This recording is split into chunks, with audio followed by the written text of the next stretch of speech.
Recently, I covered a story about Google rolling back a diversity and inclusion program. It was written by an activist working for NBC News who seemed to be quite upset that this was happening. We now have a major breaking update. House Democrats press Google over report of scaled back diversity efforts. It is no secret that companies across Silicon Valley and the tech sector have struggled to increase diversity, and Google is no exception, the representatives wrote. This story is also written by the same activist. Now, the reason I call this individual an activist and the reason I say that they're upset about it is that on Twitter, they are now celebrating the intervention of the Democrats going to Google and saying, asking questions about this. Certainly not something a journalist would do if they had no stake in the game. Clearly, this individual is happier now that the Democrats are trying to intervene. The reason I say it's not a journalist is that this woman who works for NBC News previously worked for a company, I believe it was Slate, where she sent in an email that implied some things, ultimately resulting in the banking account of some right-wing individuals being closed, their merchant account for their business. The email in question I reported on was essentially an activist tactic where you accuse a company of you frame it in a certain way, like, I'm curious as to why your business actively supports this group or whatever, right?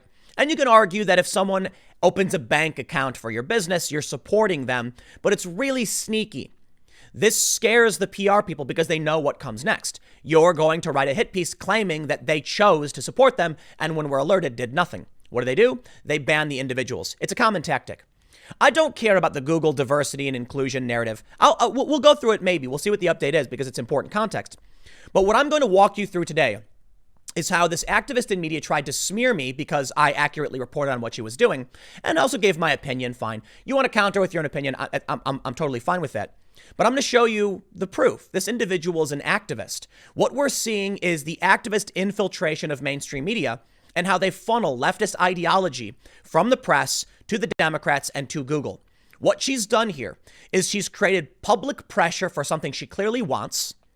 This alerted Democrats to then rally to the cause and say, we've seen this investigation, this is alarming, to then use public pressure to go after Google to force them to inject ideology into their company. It's going to be a fun one. This is the main story. This is the first story. House Democrats press Google over report of scaled back diversity efforts. The original story. Current and ex-employees allege Google drastically rolled back diversity and inclusion programs. I take you now to the Twitter of the journalist in question. It's a viral tweet, mind you. So she says, Scoop, Google has drastically rolled back its diversity work due to fears of being perceived as anti-conservative. Sources say employees have been pushed out, programs cut, and workers have been discouraged from even using the word diversity anymore. She went on to say, sources told me new diversity trainings at Google lack the racial justice framework that employees worked so hard to build.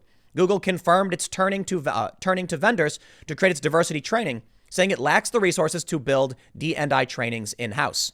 Google is a model for workplace culture in Silicon Valley and beyond. There's a concern that companies could follow suit, and that if Google and other tech companies deprioritize diversity, that philosophy will impact the AI products that we all rely on. Now, first of all, you could argue she's just reporting this stuff, telling people concerns.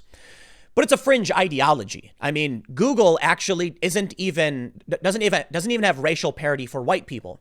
If the argument is that you want racial parity, meaning there needs to be more, individuals of certain ethnic backgrounds, well, that would include white people. Google employs, I believe the number is around 53, I believe, % of Google. I have an older story, but take a look at this. Google is still very white and male. They say that globally, Google is about 69% male and it's 53.1% white. Well, if that's the case and you want racial parity, meaning you want Google's interior to look similarly to the country in terms of racial makeup, the U.S. is around 70 to 72% white, meaning Google doesn't even have enough white people. So it's weird that, they make these arguments. But I don't even really care if Google wants to hire whoever they want. I think it's totally irrelevant. But I do highlight this to show that what they're advocating for is ideologically driven, unpopular, and not based in principle. The arguments she's putting forward are very much so it's a really bad thing. Oh no, if Google does, it's a bad thing. Why is it a bad thing? Maybe it's a good thing. Why frame it as a net negative? It's just a business decision Google is making. It's because I'll just move on and show you the next tweet, right? She tweeted this, another tweet that's now picking up steam. Breaking. In response to my reporting, 10 members of the House sent a letter to Google CEO Sundar Pichai today demanding answers about the company's alleged reduction to its diversity work. specifically asking about the impact on Google's AI teams.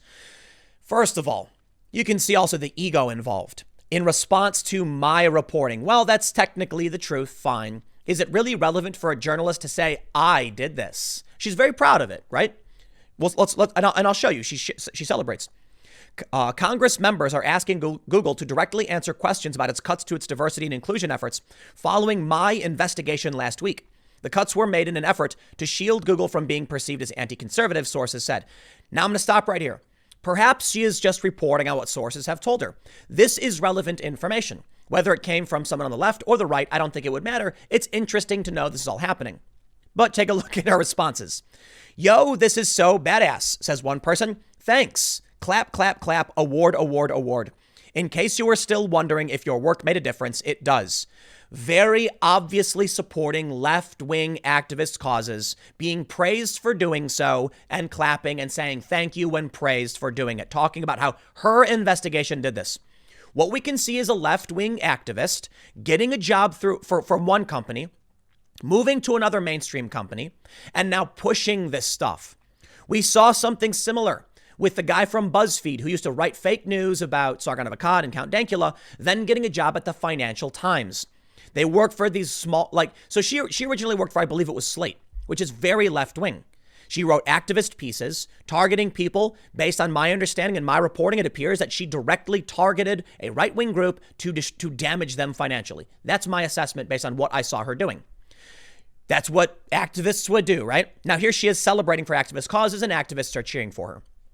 I take you now to this story where I tell you what, normally I wouldn't care to actually engage in any kind of drama with this woman.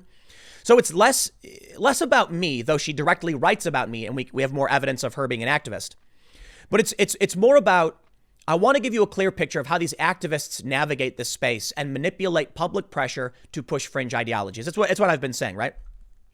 This is a story called a Journalist's Resource from Harvard Kennedy Shorenstein Center on Media, Politics, and Public Policy. What she does, the same woman, is a very clever tactic to create a source which would be damaging to my reputation.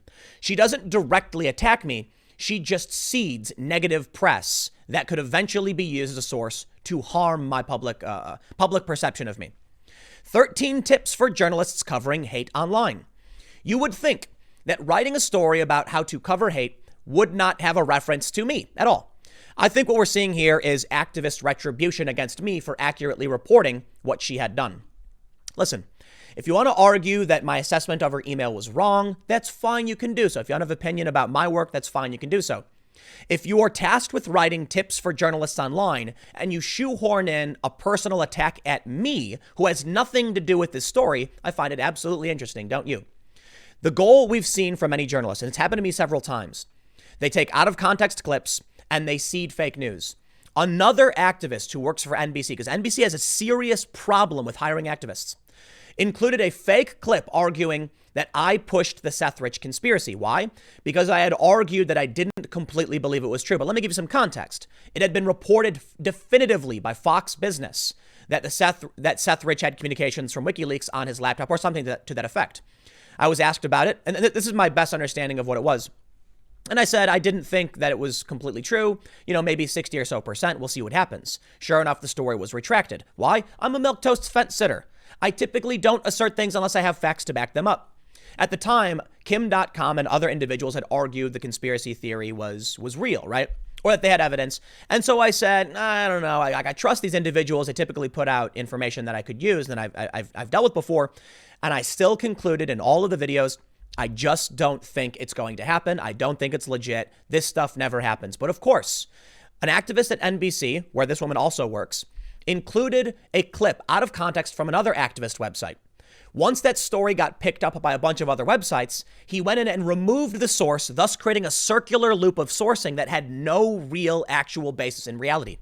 It was then used by the Today Show to smear me. Why? Because I had been invited to the White House Social Media Summit. They certainly couldn't have a journalist and political commentator centrist appearing. It needed to be a who's who of the far right. So they needed to make sure they damaged my reputation. It's a tactic they use. When I tell you this woman is a left-wing activist, I tell you very simply, it's because she's targeted her political opponents and got their businesses closed, and it's because she's advocating for leftist causes. If you want to argue that I'm right-wing or conservative, by all means, do so and give some real information to back that up. Let me show you this story. And again, to stress, this is a story about tips online. Why would it include anything about me? I honestly have no idea. Full disclosure, I have a Google alert set up for my name as well as other stuff associated with me and brands I work with, because it's just general PR stuff for your business. So when stories pop up, I get notified by Google. Here's someone writing about you. Journalists Resource, mind you, Harvard Kennedy School. At the beginning of August 2019. Okay, I'm not even going to read this because she immediately just starts talking about, a tragedy. So I'll ignore that. She says, online hate is not an easy beat. First off, there's a psychological toll of spending hours in chat rooms and message boards where members talk admiringly about the desire to harm and even kill others based on their race, religion, gender, etc. We get it, that stuff. Now before she gets into the details, she says this. Consider a case from my own experience where my reporting triggered a harassment campaign. Let's give some context. It wasn't her reporting. It was an email that was leaked to me by someone concerned about what she had done. Let me tell you the story. The Proud Boys chairman, Enrique Tarrio, had a business where he sold clothing. Somebody, for some reason, he got banned from several merchandising from payment processors. He only got banned after he was contacted. After the payment processors were contacted by some journalists. Now, I can confirm this journalist specifically contacted one bank, and what she said was alarming enough that someone who worked there saw it and leaked it, concerned that she was targeting individuals to get them to get their accounts banned. She had said something to the effect of, "You currently provide merchant services for the Proud Boys website. These groups have done X, Y, and Z, have been accused of violence and all these things, and then she said something to the effect of like, why does your business condone this or support, why do you support these organizations? Something to that effect. I don't have the email pulled up, so I want to be careful about how I phrase this to be fair. Sure enough, almost immediately, internal communications that I reviewed, but the bank refused to confirm, showed they panicked about negative press and moved to immediately terminate the account. That's not journalism. A journalistic ethic involves minimizing harm, which means if I find out that a group of, say, white supremacists has an account set up with a bank, I don't contact the bank and say, this person does this, why are you supporting them? I say, I have evidence of various white supremacist groups that are using your platform. Is this something you normally condone? Do you have policies against this? And upon finding out, do you plan to take action? Something to that effect. Even in that regard, it's still kind of a what is the story? Someone has a bank? I mean, what are you going to do? You're going to write about McDonald's serving white supremacists? They get cheeseburgers too. It's a difficult thing to actually write about. When you put someone's name in it, reference their specific business, and then insinuate its support, you are maximizing harm. It's a violation of journalistic ethics. It's an activist move. So no, it wasn't the reporting. Someone working for the bank saw the emails she sent, was so concerned about it, saying, this is not journalism. What are they doing? Leaked me a ton of stuff. The bank refused to confirm a lot of it, but I was able to confirm the email. And yeah, the Proud Boys right-wing group was targeted by an activist. And there's a lot of other things to it as well. Like, she actually sent the email and then waited until the bank banned them before actually writing the story. Another activist move, because if they wrote you back or didn't, you wouldn't or would have a story. But no, you seed the emails, you cause a trigger. At the very least, we can argue she's not an activist, she's a grifter. She creates the news by inciting and then says, oh, wow, look what happened. Let's read what she says. In February, I published an investigation of an e-commerce operation that Gavin McInnes, founder of the far-right men's group Proud Boys, whose members have been charged with multiple counts of violence, described as the group's legal defense fund. During the course of my reporting, multiple payment processors used by the e-commerce site pulled their services, full stop. What she left out is that specifically targeted Enrique Tarrio himself and his private accounts, not Gavin McInnes and not what Gavin McInnes was doing. Totally different person. In the days after the article published, I received some harassment on Twitter, but it quickly petered out. That changed in June after the host of a popular channel on YouTube and far-right adjacent blogger Tim Pool made a 25-minute video about my story, accusing me of being a left-wing media activist. The video has since been viewed hundreds of thousands of times. Welcome to journalism. Yes, I was leaked some damning information showing that you targeted an individual and maximized harm against them, a violation of journalistic ethics, and I published my findings and gave my opinion. It was kind of a long video. What is a far-right adjacent blogger, and why would you include that at all? What's your assessment and what's your evidence? What does far-right adjacent even mean? First of all, I'm not a blogger. I don't write anything. Blogger is a reference to weblogger, somebody who writes. You can argue I'm a vlogger for doing video logs, totally different. Okay, I'll chalk that up to her not understanding what she's writing about, and then maybe the best the worst we can say, or the least I could say, is she's inept and doesn't know what she's talking about. Far right adjacent. What does that mean? You've got the center right, the right, and the far right. If I'm adjacent to the far right, does that mean I'm just right wing? This is loaded terminology meant to, malign me to the best of her ability, in my opinion. I don't see a real reason to add that at all. Sensationalize, I guess. She could have argued conservative right wing or cultural right or whatever you want, and people have. Simultaneously, articles have been written calling me left wing as well because of my overt support for people like Tulsi Gabbard, to which conservatives make fun of me and things like that. I think Glenn Beck put it, he doesn't even know what I am, other than I rag on Democrats in the media all the time.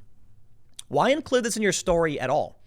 I think she was angry. She was mad that she got called out. But let me just tell you, if you are working in media and you maximize harm against someone and that alerts an employee of that company and they're scared and they leak it to me, I'll tell you what, I think it's entirely possible that the leak to me was condoned by the company because it's akin to blackmail. I say akin to. I'm being very light here. It's my opinion. But think about it. If someone emailed you because you had an ice cream shop and they said, every Friday night, a group of Proud Boys comes into your business and you provide material support for them, allowing their meetings where they recruit. Does your business typically support the recruitment of fringe far right, blah, blah, blah? They know at the company what that means. You're going to accuse them of exactly this. In fact, there was a bar in Philadelphia where activists accused the bar of supporting Proud Boy recruitment. Why? Because some Proud Boys may have it wasn't even the Proud Boys, I guess. It was like Turning Point USA showed up and they had some like flyers with them and they had drinks.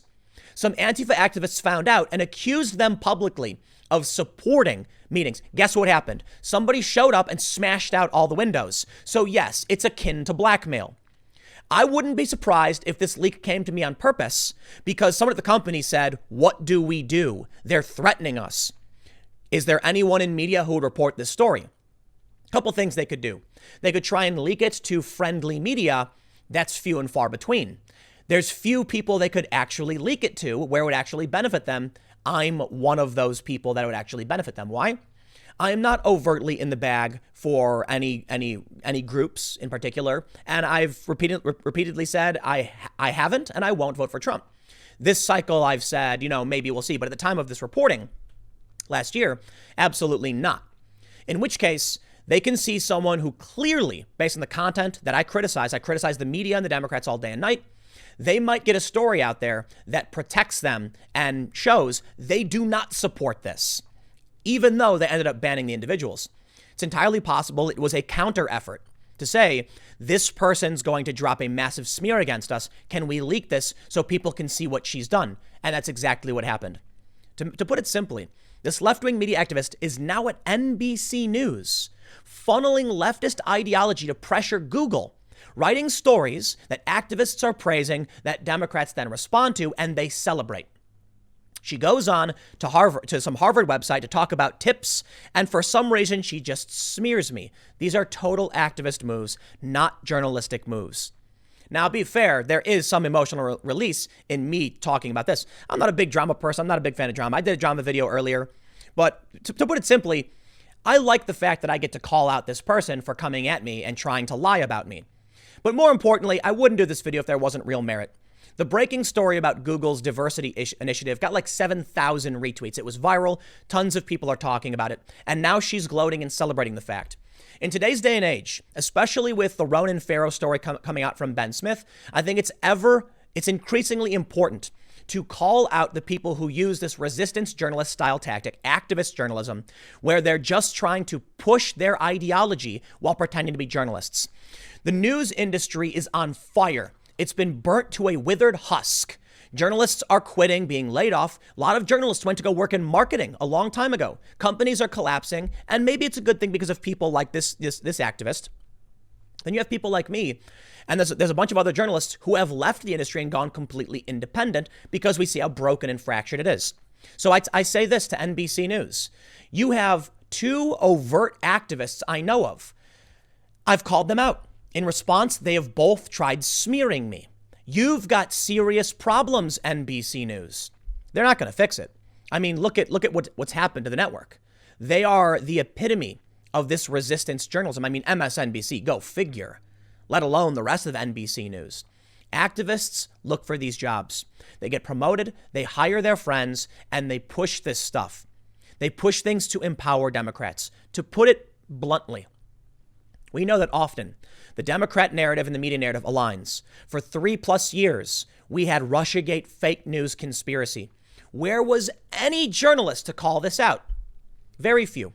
Very few independent organizations. You've had The Intercept. You had people like Michael Tracy, Aaron Mateo of The Nation. You had people like me, even though I still entertain it much more than the average, independent media, because I was still saying, let's see what the news has to say. For the most part, I didn't cover every waking moment of it. It was rare, but I was not totally on board. I entertained it. Maybe I shouldn't have, but I took all of the news at face value. After all these years of seeing the fake news, you got to say, fool me once, shame on you. Fool me twice, shame on me. These organizations are still doing the same thing. Google rolls back an initiative, on diversity and inclusion. Somebody leaks the information to an NBC reporter who then publishes it as this horrifying bad thing. And then the Democrats get wind of it, and she cheers and celebrates while her friends say, you're doing your work has an impact, and congratulations. This is awesome. Thank you. Awards and claps. That's total activism. Why would I look? When Google announced they were getting rid of this initiative, what do you want me to say? I don't celebrate it. I just say it's a thing that happened. It's interesting. My take on it for the most part was, I wonder if this has anything to do with James Damore. Not that they should or shouldn't be getting rid of it. Now that I'm hearing that Democrats are going after it, my response isn't they shouldn't and Google shouldn't or should reinstate it. I have no position on whether they should or shouldn't. My position is on journals not manipulating the game and people not infiltrating news media. This is an example of so much wrong with what's happening in the news industry. It's an example of activists funneling into these companies and to infiltrate them and sow their ideology. But it's also an example of how the Democrats and the mainstream media share the ideology and walk in lockstep. Will we get real journalism? No, we won't. Maybe when the news industry collapses, I guess. But I'll leave it there. The next segment will be coming up at 4 p.m. on this channel. 4 p.m. at timcast.net. Go to timcast.net, check out my channel if you haven't already, and I will see you all then.